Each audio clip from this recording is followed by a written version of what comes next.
Bonjour tout le monde, bonne année Bienvenue déjà sur... sur ce webinaire. Merci d'être là et connecté ce midi, sur cette fin de pause de midi. Donc sur ce webinaire aujourd'hui qui durera 1 heure, on va parler ensemble de la fiction réelle, parler des sciences par le jeu. Donc on va aborder à la fois les enjeux de fiction et de jeux pédagogiques et voir ce que ça a à faire ensemble. Et du coup, pour parler aussi de la démarche de jouer à débattre, mais au-delà de ça, de présenter aussi des associations avec lesquelles on collabore et qui font du travail tout à fait formidable qu'on a envie de montrer ce midi. Euh, donc, je suis accompagné de Manon, Agathe et Suzanne, ainsi que de ma collègue Fatoumata, avec qui nous partageons la coordination du pôle jouer à débattre. Je vais les laisser se présenter aussi rapidement, et puis après, on va pouvoir commencer tranquillement. Qui commence? Eh bien, Agathe, vas-y, puisque tu as demandé. Très bien. Donc moi, je m'appelle Agathe Franck. Je travaille, dans l'association Lecture Jeunesse. Donc je vais parler un tout petit peu, après de Lecture Jeunesse, mais j'y travaille en tant que responsable de l'Observatoire de la lecture et de l'écriture des adolescents. Et avant ça, j'ai principalement travaillé dans une association de médiation scientifique. Du coup, je vais prendre la suite de Agathe. Travaille également à Lecture Jeunesse et je suis coordinatrice des programmes. On vous parlera un peu plus des projets que nous mettons en place au sein de notre association. Et je suis arrivée au mois de septembre, donc je suis fraîchement arrivée au sein de l'association. Et avant, je travaillais au sein de la Ligue de l'enseignement de Paris. Et donc, je termine. Donc, je suis Manon Péchou, je suis responsable de l'ingénierie culturelle au sein de l'association ESCUP, qui est une association de médiation scientifique basée en Essonne. Donc, j'aurai l'occasion de vous présenter les activités un petit peu plus tard. Merci beaucoup. Du coup, pour ce midi, donc on va faire un tour pour présenter aussi les associations qui nous accompagnent et puis redire un petit mot sur Jade. Euh, si vous êtes là, a priori, c'est que vous nous connaissez déjà, mais il est toujours de bon ton de faire quelques petits rappels. Et puis, on a choisi de séparer ce webinaire du coup en deux parties majeures. Donc d'abord, du réel à la fiction, pourquoi passer par le jeu? Donc voilà, on parlera de l'intérêt du jeu, comment mettre un jeu en place, à quoi il faut penser, quels sont les pièges, comment accompagner les jeunes. Et puis ensuite, du coup, on va faire le chemin inverse et on va se demander de la fiction réelle, comment revenir au vrai monde. Et donc, comment, on va dire, maximiser un petit peu les effets et l'intérêt de la fiction et du jeu pour parler de science.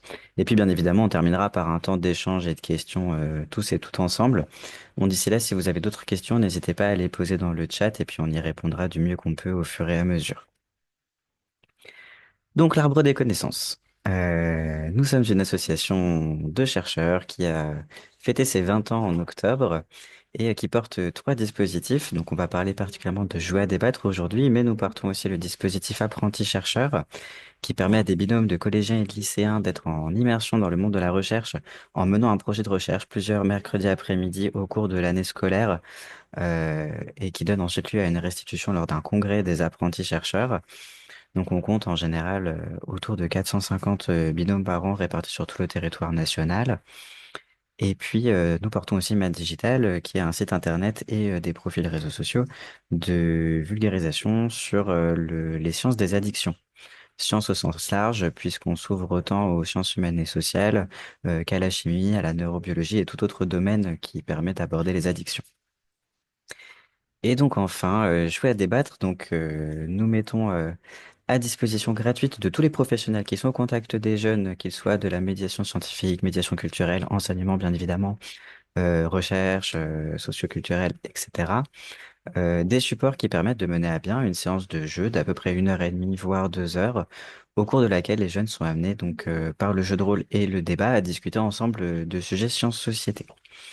Donc tous nos supports sont disponibles sur notre site internet. Il suffit de créer un compte et de télécharger les supports. On permet aussi à ces jeux d'être intégrés dans des parcours pédagogiques, donc on crée en partenariat avec des associations, notamment avec Lecture Jeunesse, avec le Comptoir des Sciences, et puis des fois on fait aussi tout simplement des parcours pédagogiques à la carte. Et donc pour l'instant, toutes les thématiques que l'on propose avec ces jeux sont celles qui sont présentées à l'écran, dans l'ordre chronologique où elles ont été créées.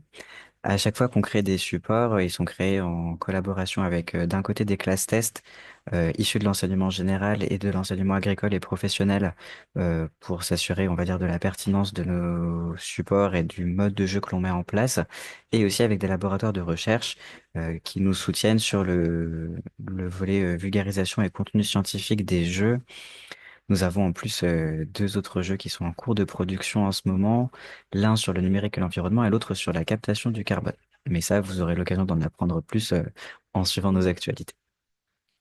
Donc, je m'étale pas plus longtemps sur Jouer à débattre. Simplement, pourquoi du coup on a voulu faire un webinaire sur le jeu et la fiction. Je voulais revenir un peu sur, du coup, pourquoi déjà, pourquoi nous avons créé Jouer à débattre. Donc, pourquoi jouer et pourquoi débattre. Jouer parce que ça permet de favoriser l'engagement des jeunes, de stimuler leur curiosité et donc de les impliquer dans leur apprentissage d'une manière un petit peu différente. Parce que le jeu permet aussi de les libérer puisqu'ils sont plus en train de s'engager comme dans un exercice ou un contrôle, mais vraiment dans un espace, on va dire un peu plus voilà, de liberté où ils peuvent s'exprimer sans qu'il y ait des enjeux euh, qui puissent les mettre sous pression, qui puissent les inquiéter. Voilà, il y a pas de notes, il n'y a pas de jugement. Et puis, du côté professionnel aussi, encourager un changement de posture. Alors là, c'est vrai que c'est surtout le cas pour les enseignants, où du coup, c'est plus forcément eux qui doivent s'exprimer pendant 1 heure, 2 heures face aux jeunes, mais plutôt aussi se mettre un petit peu en retrait, se mettre dans une posture d'écoute, d'animation. Donc voilà, ça permet un peu aussi de rebouger la dynamique qu'il peut y avoir entre les professionnels et les plus jeunes. Et puis on va élaborer un petit peu plus sur ça par la suite. Et puis ben voilà, pourquoi débattre? Parce que depuis les 10 ans que JAD existe, ça nous tient à cœur de d'inviter les jeunes à s'exprimer avec nuance. Alors, Alors, ma petite liste, je vais voilà, merci beaucoup. N'oubliez pas de couper vos micros quand vous vous connectez. Donc parce que ça permet aux jeunes de s'exprimer avec nuance, de préparer des arguments, mais aussi d'écouter ceux des autres avec attention, de rester concentré, de comprendre que selon où on se positionne, on peut avoir des prises de parole qui sont différentes, des idées qui sont différentes, mais aussi qu'on va mettre en place pas les mêmes types d'arguments. Et puis enfin, pourquoi les faire débattre? Parce que on constate que c'est des âges où ils sont pas forcément acteurs encore de leur propre vie, mais que dans cet espace que l'on va créer lors du jeu de rôle, les jeunes sont amenés à avoir un pouvoir de décision, puisque c'est eux à la fin qui vont avoir le dernier mot, c'est eux qui vont trancher, et qui vont devoir décider collectivement ce qu'ils décident de mettre en place au cours du jeu. Et donc, on voulait que pendant ce temps-là, ils puissent vraiment se sentir un petit peu maîtres de leur destin finalement, même si c'est seulement dans le cadre d'un jeu et que pendant ce temps, voilà, ils aient un pouvoir de décision et qui est aussi du coup de responsabilité. J'espère ne pas aller trop vite sur ce petit point de départ. En tout cas, voilà, ça me permettait d'expliquer un petit peu plus la démarche de jouer à débattre. Et puis, je vous propose du coup, sans plus attendre, de découvrir tout d'abord S-Cube et je te donne la parole, Manon. Merci. Donc, Rescube, comme je le disais tout à l'heure, c'est donc une association de médiation scientifique qui est basée en Essonne et plus précisément sur le territoire de l'agglomération Paris-Saclay. Donc, c'est une association qui, en quelque sorte, baigne dans un milieu scientifique assez dense. Et donc, c'est une association qui existe depuis 17 ans. Et voilà, on est une équipe de 4 salariés pour réaliser l'ensemble des activités de l'association. Et donc, du fait du territoire, voilà, de l'agglomération Paris-Saclay, on a la chance de pouvoir s'appuyer sur nos 11 membres fondateurs, donc qui sont l'agglomération Paris-Saclay, justement. Ils ont été à l'initiative de la création de l'association. Et puis, bah, sur tous nos partenaires scientifiques, voilà, qui sont le CEA, le CNRS, l'école polytechnique, EDF Lab, l'INRIA, l'INRAE, l'Université Paris-Saclay, l'Université de Saint-Quentin et de Versailles, je dis dans le bon ordre, et puis Centrale Supélec qui nous a rejoints récemment. Donc, ces 11 membres fondateurs, ils constituent un peu le socle administratif pour l'association, mais aussi ce sont des partenaires sur lesquels on peut s'appuyer pour l'ensemble de nos activités. Je peux passer à la slide, voilà. Donc, les activités de S-Cube, on peut les regrouper en 4 grands pôles, on va dire. Donc, on conçoit des ressources pédagogiques qu'on diffuse ensuite, ce sont des ressources qui sont itinérantes, qu'on diffuse ensuite dans des écoles, dans des médiathèques, dans des maisons de quartier, voilà, plein de lieux différents qui accueillent des publics. On a des actions donc d'animation et également autour de ces ressources pédagogiques, mais aussi on travaille sur d'autres projets en partenariat avec les collectivités, avec d'autres associations. On a des activités de coordination, donc, comme la fête de la science avec l'Université Paris-Saclay à l'échelle du département de l'Essonne et euh, la semaine du cerveau sur la communauté Paris-Saclay. Et on a des actions de formation, voilà. Et donc, toutes ces actions, elles sont reliées par un projet fil rouge qui s'appelle Science en jeu. Donc, c'est un projet, tu peux passer à la slide suivante, Sam, un projet qui a été lauréat de l'appel à manifestation d'intérêt de la région de France, La Science pour tous. Donc, c'est un, dans toutes nos, enfin, dans toutes nos ressources, on a toujours inclus le jeu comme outil pour véhiculer des messages scientifiques. Et donc là, ce projet, c'était vraiment l'aboutissement d'une dizaine d'années voilà, de pratique autour du jeu. Et donc, ce programme, il reprend un petit peu en fait chacune de nos activités en création de ressources, en atelier de formation, en animation, etc. Et donc, il s'adresse à deux types de publics. Donc, le grand public et les publics éloignés des sciences pour les ressources pédagogiques que l'on crée.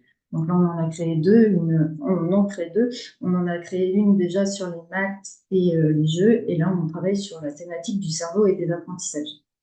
Et donc, les ateliers de formation, l'accompagnement à la création de jeux, ça s'adresse plutôt à des personnels de recherche et à des acteurs culturels. Et donc, je dis un tout petit mot sur Upsigame, qui est l'Observatoire national du jeu de culture scientifique, donc qui est porté par 4 structures, par le Dôme qui est, ce sont 4 structures de médiation scientifique, donc le Dôme qui est à Caen, Instance Science à Toulouse, Ikigai Games for Citizen qui est à Paris, et puis S-Cube. Donc, c'est un projet qui est soutenu par le ministère de la Culture. Et donc, Upsigame, c'est donc ce consortium, il travaille en fait à structurer et à créer du lien entre des acteurs qui souhaitent utiliser le jeu comme outil de médiation. Donc pour ça, on est en train de faire un grand recensement des jeux de médiation qui existent, et donc ça alimente une base de données qui est présentée ensuite, auquel on a accès sur le site internet d'Upsigame.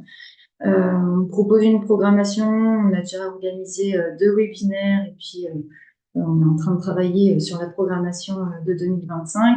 Et donc sur ce site, on trouve aussi des ressources. Voilà, si vous vous intéressez à la création de jeux pédagogiques, si vous vous intéressez à comment les évaluer, etc., vous pouvez trouver un ensemble de documents qui permettent de vous accompagner dans ces démarches. Voilà pour SQL. Oh, bah, tu peux. Oui, j'ai pas fait exprès, j'ai pas cliqué sur le bon truc. Voilà.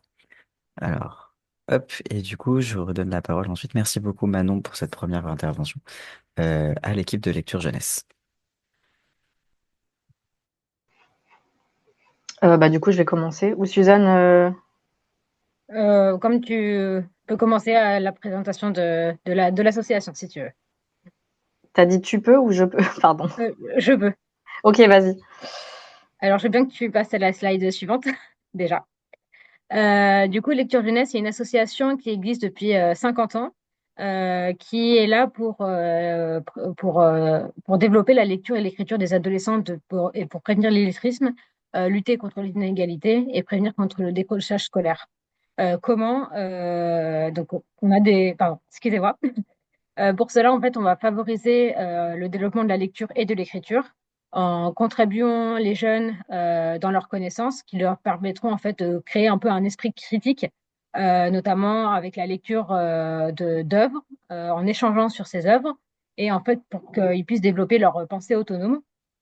Et on va également diversifier en fait leurs pratiques culturelles. Et pour cela, nous avons deux moyens d'agir qui nous allons vous présenter tout de suite. Donc moi, Alors, nous avons deux pôles au sein de l'association Lecture Jeunesse, un pôle recherche et observation et un pôle projet terrain. Je vais peut-être juste laisser Agathe plutôt présenter la recherche et observation et je reviendrai vers vous sur le projet terrain. Ouais, du coup, peut-être, Renaud, pardon, Sam, si tu peux passer à la slide suivante. La chose importante juste à garder en tête, c'est que les pôles s'interalimentent et interagissent les uns avec les autres. Donc, le pôle recherche et observatoire cherche à développer le lien entre lecture et science de manière historique. C'est aussi un pôle qui cherche à diagnostiquer et analyser les pratiques des ados. Donc, nous, on est vraiment spécifique du public adolescent. On mène des travaux d'enquête. On mène aussi un travail de sensibilisation et de formation à destination des professionnels de la médiation. Donc, on va principalement, nous, travailler avec les professeurs documentalistes et les bibliothécaires. Et on a une revue dont je vais toucher deux mots parce que ça concerne principalement le webinaire d'aujourd'hui.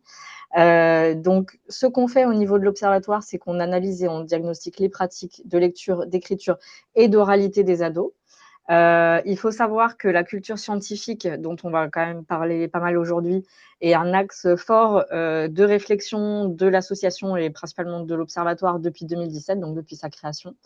En fait, on affirme que la lecture et l'écriture ont une place essentielle dans la diffusion des sciences. Et donc, la diffusion des sciences font partie d'un axe fort de notre association. On a mené plusieurs enquêtes en lien avec les sciences qui pourraient vous intéresser. En deux temps, en 2020 et en 2021, on a une enquête qui est sortie sur les 15-25 ans et les youtubeurs de sciences.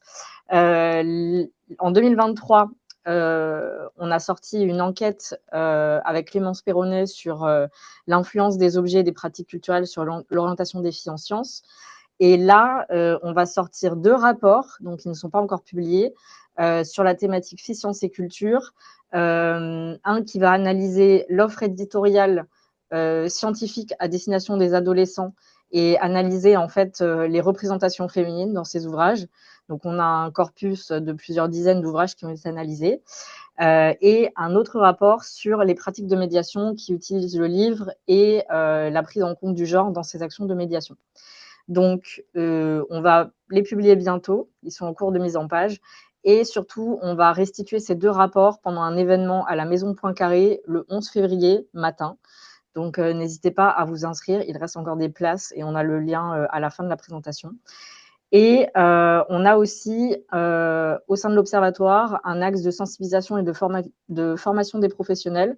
Donc, les choses qui vont pouvoir vous intéresser, c'est les paniers du médiateur. Donc, ce sont des webinaires un peu comme aujourd'hui, avec des experts et des expertes qui vont venir parler de thématiques en lien avec la médiation et les préoccupations des adolescents. Donc, les sujets 2025, là, je vous les mets, ils ne sont pas encore formellement validés, mais ils sont prévalidés. Donc, ça serait intelligence artificielle et EMI. Un deuxième webinaire sur filles et sciences en lien avec la sortie des deux rapports et un webinaire sur la santé mentale des ados et le lien avec la lecture.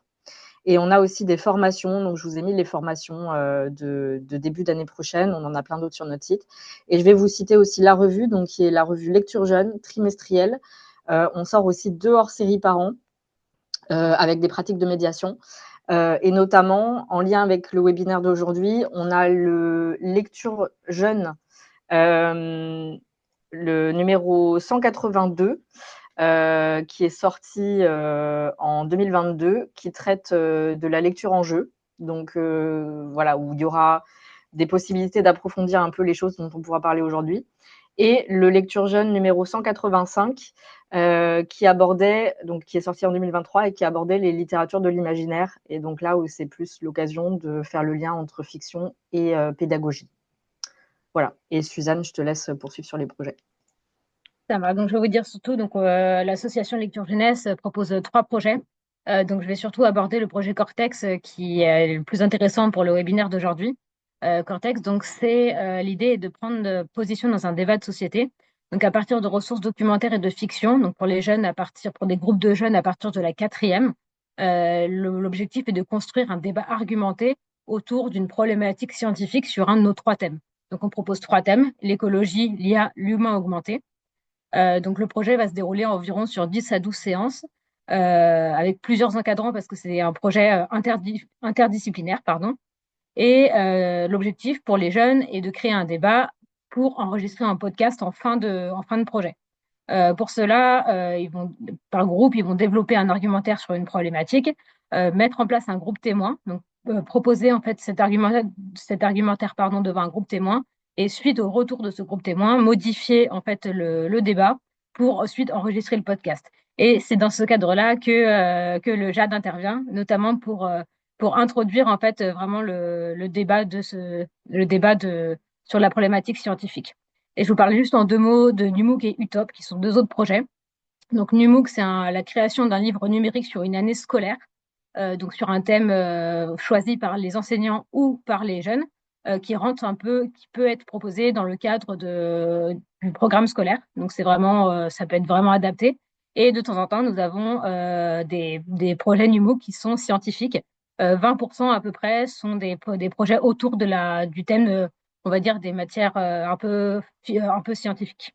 Et Utop, c'est vraiment le développement d'une histoire sur la dystopie et l'utopie. Mais aujourd'hui, c'est vraiment le projet Cortex pour lequel j'interviens. Du coup, vous trouverez nos coordonnées, donc les coordonnées du docteur Agathe Frank, ainsi que les miennes si vous aviez des questions sur soit l'observatoire, soit sur les projets mis en place par Lecture Jeunesse. Merci beaucoup, Suzanne. Alors, est-ce que vous avez des questions déjà par rapport à nos présentations ou sinon on peut passer tranquillement à la suite? Bon, je vous laisse les poser dans le chat si besoin. Alors, du coup, voilà, du réel à la fiction, pourquoi passer par le jeu et pourquoi s'intéresser à la fiction? Moi, je me suis permis d'afficher quelques petites pistes de réponse, mais le plus intéressant, c'est qu'on en parle. Donc, on va commencer assez généralement.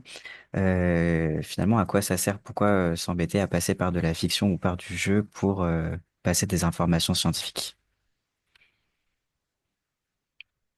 Je sais pas si on a une qui veut répondre en premier. Je veux bien y aller. Allez. Donc, bah, nous, le jeu, déjà, ça nous a permis en fait à accéder à d'autres types de publics qu'on avait du mal à intéresser parfois aux sciences.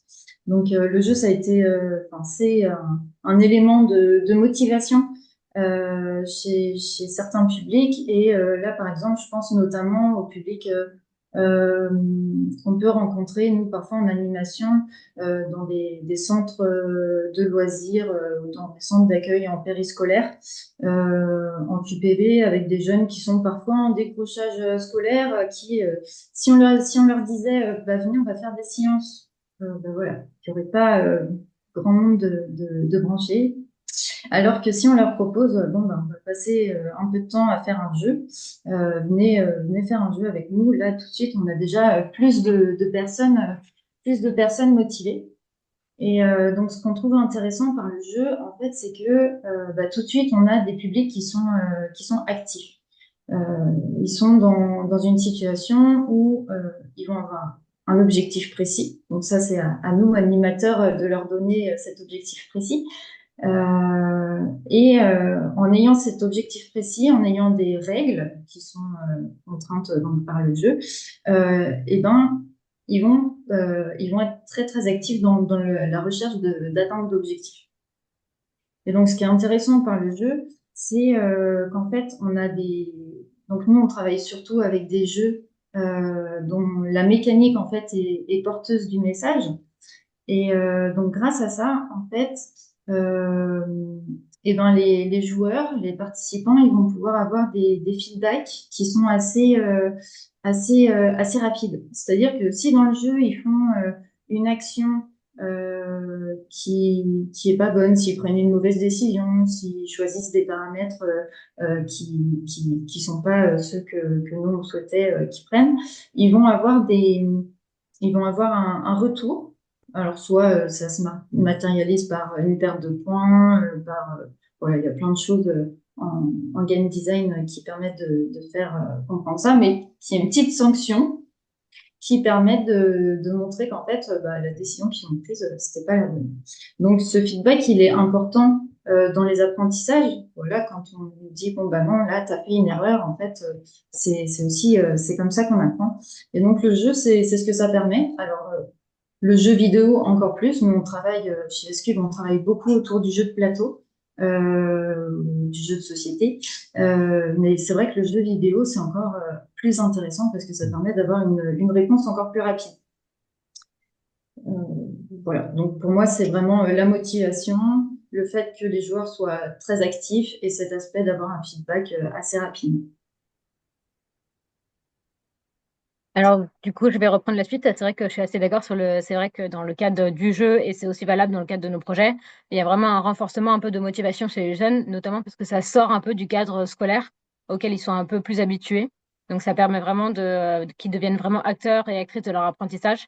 Donc, ça, c'est vraiment très, très bénéfique pour le monde du jeu, on va dire. Et ce qu'on a remarqué également, c'est que ça permet une adaptation pour chacun et chacune, notamment dans le cadre de projets, c'est-à-dire que dans les projets dans le jeu, il y a toujours un peu pas des missions, mais des compétences à développer chez chacun. Et en fait, chacun peut y trouver un peu son bonheur, on va dire. Ceux qui vont préférer écrire, ceux qui vont pouvoir être un peu plus sur le leadership. Enfin, voilà, ça permet à chacun de développer un peu plus ses compétences. Et je rajouterais une dernière chose qu'on voit dans les projets et aussi en préparation de ce webinaire, je refeuilletais un peu la revue sur le jeu et donc on avait eu un article d'un responsable pédagogique de DU à l'INSPE de Lille qui parlait aussi de se servir du jeu pour que ça aide aussi les jeunes à sociabiliser, donc à apprendre et à sociabiliser en même temps. Alors on peut avoir des jeux solitaires qui permettent d'évaluer des capacités personnelles et puis des jeux qui permettent de travailler en équipe et donc d'apprendre quelques clés de sociabilisation, de communication et d'avoir une autre forme de pédagogie comme ça. Voilà. Ok, merci beaucoup pour cette première réponse. Et du coup, peut-être qu'on peut en revenir aussi aux origines. Qu'est-ce qu'un jeu pédagogique finalement? Comment on fait un bon jeu pédagogique? Alors un jeu pédagogique. Alors déjà, juste pour faire un petit point sur ce que dit la littérature, déjà définir un jeu, c'est quelque chose de pas évident. Où on peut mettre plein de critères sous le terme de jeu. Mais globalement, un jeu, déjà, ça va être une activité où il y a des règles. Euh, une activité qui crée du conflit puisque voilà, on va avoir un objectif à atteindre si on est dans un jeu compétitif ou alors si on joue contre le jeu, ça arrive aussi dans certains types de jeux. Mais voilà, il y a un conflit et on va devoir trouver des solutions pour résoudre ce conflit. Et souvent, ça définit l'objectif du jeu. Dans le jeu, en principe aussi, les joueurs sont censés prendre des décisions pour faire évoluer le jeu. Et quand on joue à un jeu, l'issue est incertaine. C'est-à-dire qu'on ne sait pas exactement ce qui se passe à la fin. On ne sait pas si on va réussir, si on va échouer. On ne sait pas si on va gagner, si on va perdre. Donc ça, c'est pour donner quelques critères un petit peu de ce que c'est qu'un jeu. Et donc un jeu de médiation, eh bien c'est un jeu ou un jeu pédagogique. C'est un jeu qui va en plus, qui a la volonté en tout cas de transmettre un message. Voilà. Donc pour créer un jeu de médiation scientifique, c'est déjà un peu comme dans toute finalement dans toute création d'animation d'outils pédagogiques, il faut se poser la question voilà d'avoir un message, quel message je veux transmettre à mes participants et vraiment d'avoir des objectifs très très clairs. Un des pièges du jeu, je crois qu'on en reparlera peut-être un peu après, un des pièges du jeu, c'est de vouloir transmettre trop de choses. Et nous, c'est vrai que chez SCUB, on travaille sur des jeux plutôt courts, parce que s'ils sont trop longs, on va se perdre dans les messages, dans ce qu'on voulait transmettre. On va perdre vraiment la teneur du jeu. Et donc d'avoir un message très simple, avec un objectif très clair, c'est vraiment quelque chose qui nous semble vraiment central.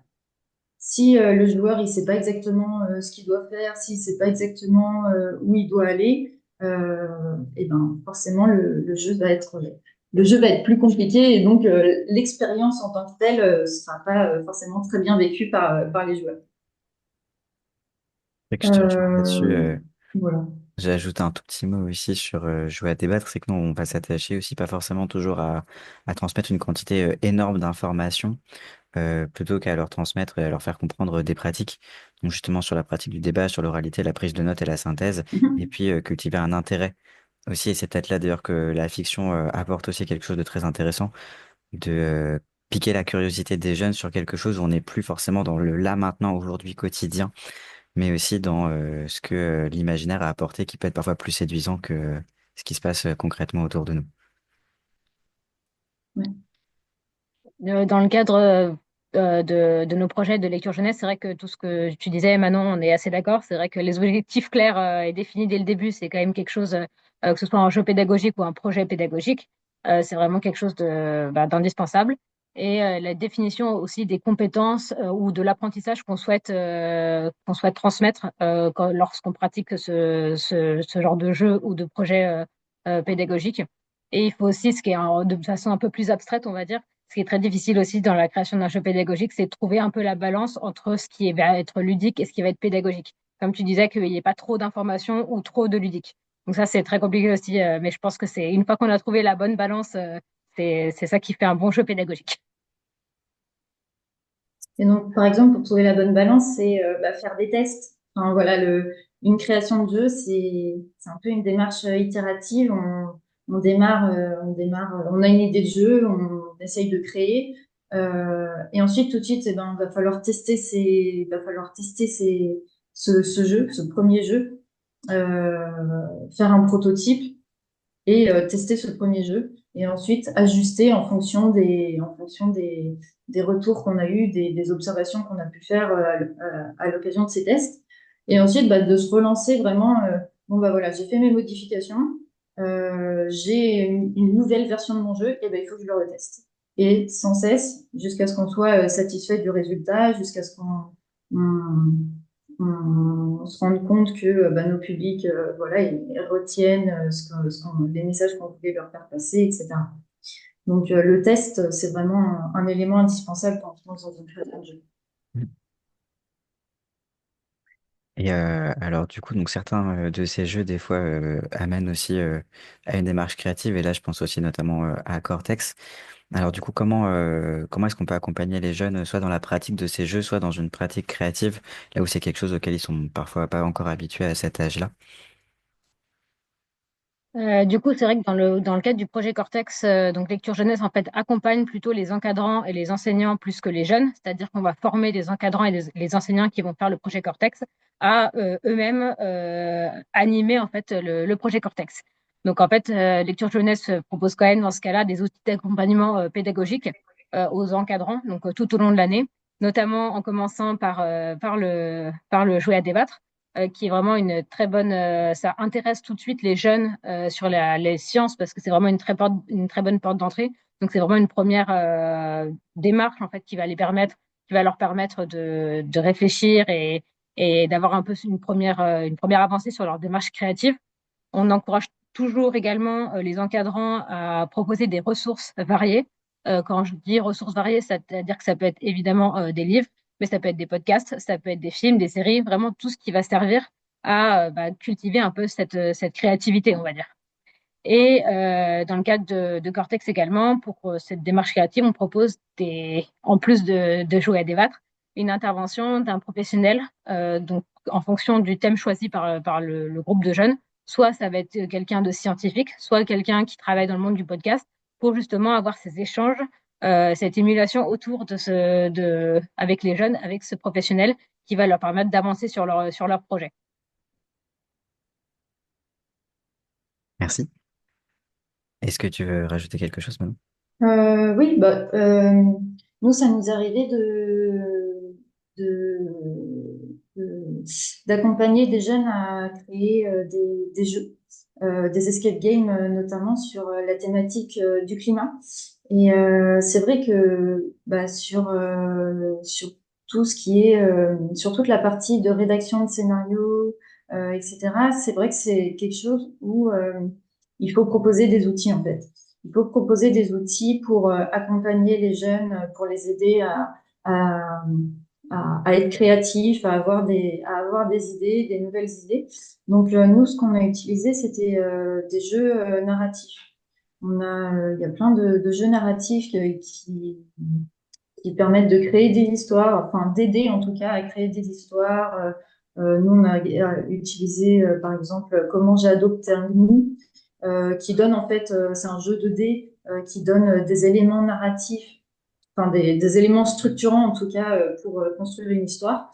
Et voilà, avec un thème, en leur imposant un thème précis, ils ont pu faire plusieurs parties de ce jeu-là, par exemple, et puis noter à chaque récurrence, noter les éléments qui leur semblaient intéressants ensuite pour les transposer dans leur escape game. Donc voilà, il y a des choses comme ça, des outils euh, ludiques, en tout cas, qui permettent d'accompagner les créations. Est-ce que je veux juste te rajouter aussi, c'est vrai que dans le cadre du projet, on propose toujours aussi donc, ce qu'on appelle, nous, des cercles de lecture. Nous, on résume, enfin, on appelle ça cercle de lecture, mais en fait, c'est un moment d'échange entre jeunes où ils vont pouvoir en fait échanger sur les ressources, sur le thème qu'ils auront vu, lu, écouté. Donc, ça permet aussi en fait, de travailler tous ensemble, que tout le groupe de jeunes travaille ensemble. Donc, ça favorise également cette créativité chez chacun d'entre eux. Merci. Alors, on a juste une question dans le chat qui demande le titre du jeu, le nom du jeu qui permet de construire une histoire. Oui, c'est Comment j'ai adopté un gnou. Je suis en train de l'écrire dans le Ah, chat. excuse-moi. D'accord, Il merci n'y a pas beaucoup. de souci. Et alors, du coup, et puis, ouais, une ou deux questions max, et puis après, on passera à la deuxième partie de ce webinaire qui tire déjà tranquillement vers sa fin. Ouais, c'est une question qu'on nous a posée à l'inscription. J'espère que la personne qui l'a posée est connectée ce midi. Quelles compétences les jeux de rôle permettent-ils de développer en particulier? Moi, j'en dis un petit mot puisque c'est les jeux qu'on anime principalement. Euh, pour nous, un des objectifs majeurs de faire des jeux de rôle, c'est l'oralité. Déjà, voilà, c'est d'entraîner les jeunes à s'exprimer à l'oral, à préparer des arguments à l'avance, à prendre des notes aussi sur les documents qu'on leur fournit et à avoir une écoute critique. Euh, donc, c'est aussi sur parce que c'est du jeu de rôle et du débat particulièrement. Mais ça permet aussi beaucoup de travailler l'empathie sur le fait que quand on fournit des rôles qui ont des priorités et des questionnements différents, ça incite les jeunes à en prendre conscience aussi et que ben quand on se positionne ou quand on est positionné du coup par le scénario du jeu d'une manière ou d'une autre, on ne réagit pas de la même manière à une contrainte donnée. Et voilà, c'est des choses qu'on vise à faire comprendre en les rendant acteurs tout en les séparant de leur identité de jeunes et d'élèves. Donc ça permet aussi de les responsabiliser un petit peu différemment. Et du coup, Agathe, puisque tu lèves la main, je te laisse compléter. Oui, pardon, bah, tu as déjà dit beaucoup de choses, mais dans le cadre de Lecture Jeunesse, on avait pu échanger avec Romain McKillron, qui est streamer, qui anime des parties de jeux de rôle, notamment sur Twitch. Donc, ce qu'il nous avait dit, c'était que en plus de l'oralité, ça permet de valoriser des formes participatives de création, valoriser l'intelligence collective, que c'est aussi un vecteur d'estime de soi, notamment parce que généralement c'est en petits groupes, et puis aussi maintenant on a du jeu de rôle qui peut être fait avec crayon papier en présentiel, mais il y a aussi pas mal de jeux de rôle qui se fait en ligne. Donc ça permet quand même à pas mal de personnes de participer. Et le côté distanciel peut aussi favoriser à la prise de parole de personnes qui seraient peut-être un petit peu plus timides. Donc ça permet aussi de faciliter la communication avec les autres, faciliter l'expression des émotions. Donc tout ça, c'est des choses que j'avais notées. Et puis ça permet le team building dans le cadre d'activités avec des personnes qu'on côtoie tous les jours dans le cadre du travail ou dans le cadre de l'école. Et ça peut être aussi une passerelle vers d'autres médias parce qu'en fait, le jeu de rôle permet a inspiré pas mal d'autres médias, donc ça permet de faire des passerelles ensuite avec le film, avec le jeu vidéo, avec les livres, avec d'autres médias par l'entrée du jeu de rôle. C'est-à-dire, on y reviendra dans une toute petite seconde aussi sur les ressources et les contenus pédagogiques qu'on peut associer et adosser à des jeux. Alors, toute dernière question pour cette première partie, même si on l'a déjà un petit peu couverte, peut-être que la réponse sera un petit peu rapide. Mais voilà, finalement, comment imaginer? C'est quoi les bons ingrédients pour un jeu? Et puis, c'est quoi les pièges, surtout, à éviter dans lesquels ne pas tomber? Euh, eh ben, les bons ingrédients. Nous, ce qu'on aime bien faire chez Ascube, c'est s'appuyer sur des mécaniques qui marchent, en fait, sur des jeux qui fonctionnent déjà, et de proposer des adaptations finalement en fonction de la thématique qu'on traite. Parce que bah, il y a plein de jeux qui sortent chaque année. Et en fait, c'est des choses qui sont bah, déjà éprouvées, qui ont déjà été testées. Et c'est vrai que nous, on a pris l'habitude en tout cas de regarder ce qui existait déjà et de s'appuyer sur ce qui était déjà édité par les éditeurs de jeux. Et ensuite, après, voilà, si on n'est pas, si on n'a pas le temps, si on n'est pas à l'aise avec toutes ces questions de trouver la bonne mécanique, développer soi-même le jeu, c'est déjà un bon point de départ, je trouve, de s'appuyer sur l'existant. Et en fait, bah, faut pas hésiter euh, à, à procéder comme ça.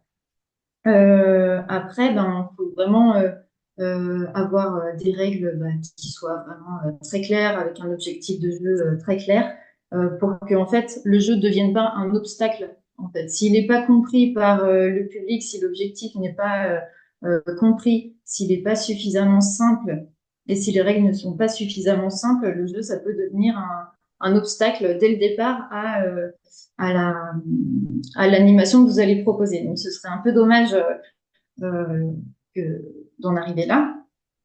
Et donc, bah, tester vraiment.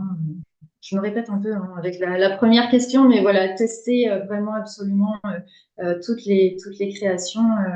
Voilà. Si ça vous intéresse, nous, on a développé un outil qui s'appelle le deck. Hop, je vais vous mettre un lien. C'est un outil pour vous accompagner dans des créations de jeux où on vous présente. Donc, c'est un outil qui est téléchargeable gratuitement sur notre site. Un outil qui permet de voir bah, plein de mécaniques de jeu, de les associer peut-être à des, à des objectifs pédagogiques que vous pourriez avoir. Voilà. C'est vraiment toute la démarche de création d'un jeu pour de la médiation scientifique ou de la médiation des savoirs, quel qu'il soit d'ailleurs. Euh, donc, n'hésitez pas à le télécharger. Des pièges, euh, des pièges, je sais pas. Déjà, c'est pas mal, je crois. Ouais, c'est vraiment sur l'accessibilité, en fait, au public qu'il faut faire attention, je pense. Je sais pas si Suzanne voulait intervenir, mais moi je pense aussi, enfin, peut-être que Sam, c'était quelque chose que tu voulais aborder à un autre moment, mais quelque chose auquel il faut penser, que ça soit si on crée un jeu ou si on utilise un jeu ou si on utilise une pièce de fiction dans le cadre de la pédagogie, c'est bien faire attention aux représentations qui sont en jeu. Et autant on peut faire un renforcement positif et de la pédagogie avec une œuvre ou un jeu, autant on peut aussi être porteur ou accélérateur de stéréotypes en utilisant des supports qui sont mal adaptés ou pas forcément bien réfléchis. Donc, faire attention au travail de représentation au niveau du genre, au niveau des origines voilà, économique, social, faire attention à ce type de choses, en choisissant son jeu ou en faisant son jeu. Ben, je pense que ça nous fait une transition parfaite, effectivement, pour la deuxième partie. C'est top. Donc voilà, de l'inverse, comment retourner au vrai monde, comment aussi maximiser du coup la transmission de la fiction vers le réel de nouveau. Alors, Moi, je reparle une seconde justement du fait que sur chaque page des JAD sur le site jedébat.com, on propose des ressources pédagogiques qui sont renouvelées chaque trimestre par une documentaliste avec qui on travaille, qui permet soit pour les personnes qui animent de préparer un sujet si jamais les personnes ne s'estiment pas tout à fait à l'aise, mais aussi pour soit permettre aux élèves de se documenter sur le sujet en amont du jeu, ou au contraire pour discuter du réel après le jeu. Donc c'est-à-dire que là, voilà, on a passé 1 heure et demie ensemble, on a parlé de fiction, on a parlé de telle ou telle ville qui n'existe pas, mais qu'en est-il dans la vraie vie de l'humour augmenté, de l'intelligence artificielle ou autre. Et du coup, dans ce cas-là, on propose différentes ressources qui sont classées par thème, par niveau de difficulté, et puis il y a de tout, des articles, des vidéos. Donc nous, voilà, c'est un moyen qu'on a trouvé pour permettre aussi de d'atterrir tranquillement du jeu et de revenir à la réalité d'après, mais il y en a d'autres. Et du coup, voilà, c'était qu'est-ce qu'on fait pour revenir de ça et comment on fait notamment pour s'assurer que les jeunes s'emparent bien des apports du jeu. Et je vous rends la parole sur ça ou pour rebondir sur la diversité des représentations. Manon, si tu veux dire un mot là-dessus. Sur la diversité des représentations, il y a une étude qui a été menée tout récemment, qui est sortie tout récemment sur les représentations qu'on pouvait avoir sur les boîtes de jeux par rapport au genre. Et c'est vrai que un jeu, c'est un objet culturel, donc il va véhiculer des messages, effectivement, comme vous en parliez, sur le genre, sur les classes socio-économiques, etc. Et donc, c'est quelque chose, effectivement, qui est à prendre en compte. Et nous, en tant que médiateurs, il me semble que c'est notre rôle d'être assez vigilant, de proposer des choses qui soient aussi bien adressées aux garçons qu'aux filles, qui s'adressent à toutes les populations. Euh, je vous envoie le lien de l'enquête juste après. Et donc, effectivement, c'est assez remarquable parce que j'ai des chiffres sous les yeux là. Euh, donc, les boîtes avec des personnages qui sont genrés, à 64%, ce sont des personnages masculins. Et donc, à 36%, ce sont des personnages féminins. Donc voilà, nous, je pense qu'on a un travail en tant que médiateur à faire attention aux jeux qu'on utilise aussi, quand on les crée, à, à faire attention à cette inclusivité. Et sur la question de comment s'assurer que les jeunes s'emparent bien des messages et des sujets qu'on souhaite faire passer. Donc, nous, ce qu'on fait, et je pense que c'est le cas de beaucoup de médiateurs qui utilisent le jeu, pour nous, il n'y a pas de jeu sans un débriefing juste après, sans une petite session de débriefing. Donc, ce débriefing, il permet deux choses. Il permet déjà à la fois en récoltant un petit peu, en recueillant les émotions qui ont été vécues par le jeu, parce que jouer à un jeu, ça peut faire vivre des émotions fortes. C'est aussi faut pas oublier que si on propose un jeu, nous, en tout cas, on a la volonté de proposer un vrai jeu, une activité vraiment ludique et qui relève vraiment du loisir. Donc, c'est vrai que ce retour au un, un temps plus d'échange et sur des connaissances, etc., et ça se prépare. Et donc, en fait, nous, ce qu'on fait, c'est qu'on va passer par le recueil des émotions, à la fois pour faire revenir doucement euh, les joueurs vers le réel, et puis aussi donc pour faire retomber un petit peu toute l'énergie qui aura été transmise par le jeu. Et on va s'appuyer en fait sur ces émotions pour, euh, pour venir vers les connaissances qu'on souhaite faire passer. C'est-à-dire que si un joueur il a été frustré parce qu'il s'est passé telle chose dans le jeu, on va essayer de voir avec lui pourquoi ça l'a frustré, etc. Et de voir comment on peut faire le lien ensuite, nous, avec les connaissances qu'on souhaite transmettre. Donc c'est vraiment un débriefing en deux étapes. Un, on recueille les émotions et ensuite on revient sur les différentes étapes du jeu. On essaye de voir quand on a joué tel truc, quand on a joué telle action, qu'est-ce qui s'est passé ensuite, etc. Et ça, c'est l'avantage d'avoir des jeux qui sont vraiment basés sur des mécanismes intéressants et dont les objectifs, en fait, dont nos objectifs pédagogiques sont basés sur les mécaniques du jeu, d'analyser vraiment chaque étape du jeu. Qu'est-ce qui s'est passé quand tu faisais ça? Il se passait telle chose.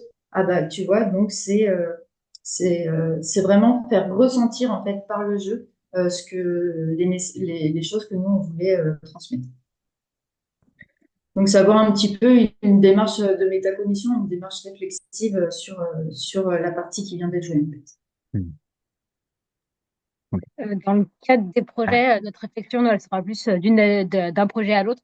C'est-à-dire que dans le cadre, que ce soit dans le cadre de projets Cortex, Numook ou UTOP, on essaye de recueillir l'impression des jeunes au début du projet avec des questionnaires qu'imaginez-vous que vous alliez voir devant vous, enfin voilà, des questionnaires avant et à la fin du projet pour savoir, donc c'est vraiment des questionnaires individuels qui sont sans les noms et sans les prénoms pour justement avoir des retours sur les ressentis, sur ce qu'ils ont bien aimé, ce qu'ils n'ont pas aimé. Donc voilà, c'est vraiment dans le cadre de ce projet-là. Et pour les projets d'après, on essaye de réfléchir à des adaptations ensuite aux réponses des jeunes. Et juste pour compléter, du coup, au niveau de l'utilisation de la fiction, si on dépasse un petit peu l'utilisation du jeu, c'est toujours un petit peu ça, comme a dit, comme on dit, mais les deux personnes précédentes, c'est d'utiliser la fiction comme une porte d'entrée et ensuite avoir des moments de débriefing et d'examen plus en profondeur et avoir aussi accès à d'autres sources pour aller plus loin sur les sujets et approfondir les sujets scientifiques. Et si je reviens juste rapidement sur le sujet des représentations, euh, auquel il faut veiller quand on va utiliser une pièce de fiction. Je suis tombée sur plusieurs papiers donc il y a beaucoup de papiers qui ont analysé les représentations et beaucoup les stéréotypes de genre dans la fiction. Ce qu'il faut aussi garder en tête, c'est que faut pas seulement s'arrêter sur une question de représentation numérique, c'est-à-dire autant de femmes que d'hommes, mais aussi par exemple, il y a un papier qui analysait un petit peu le, le schéma de la femme scientifique à qui finalement on donne des attributs masculins.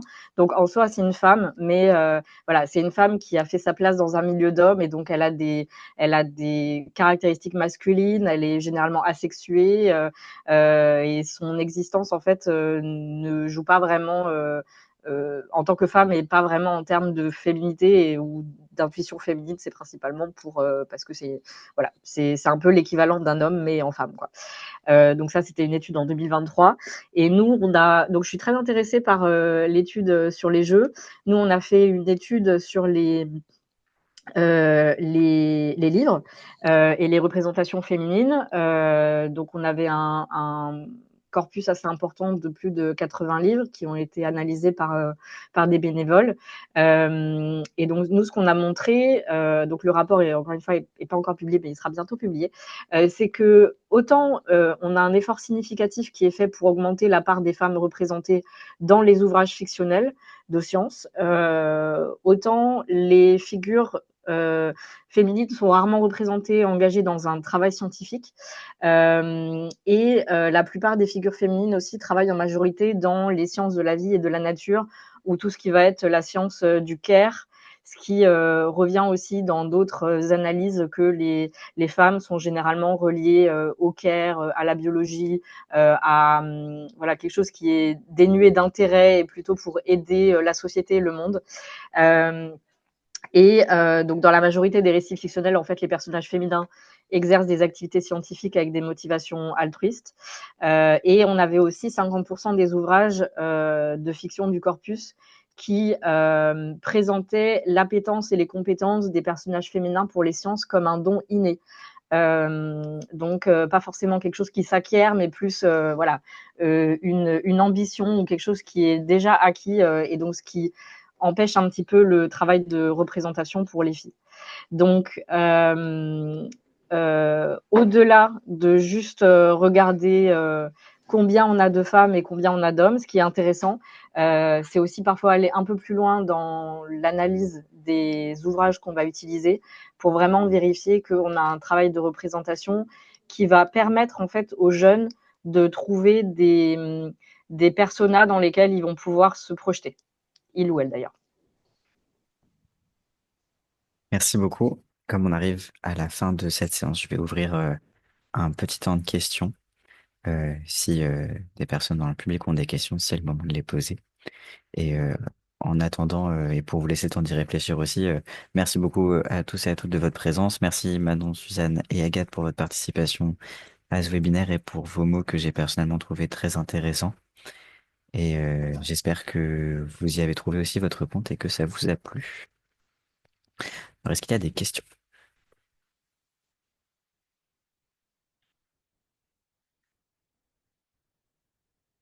Bon, ma foi, ça va nous permettre du coup de finir tout à fait à l'heure. C'est très bien, ça m'arrange. N'hésitez pas à nous recontacter, que ce soit donc Manon, Suzanne, Agathe ou Fatoumata et moi par mail si vous souhaitez échanger sur différents projets. Et puis à bientôt. À bientôt. Merci à tout le monde. Merci beaucoup. Merci Sam. Merci Manon. Merci beaucoup.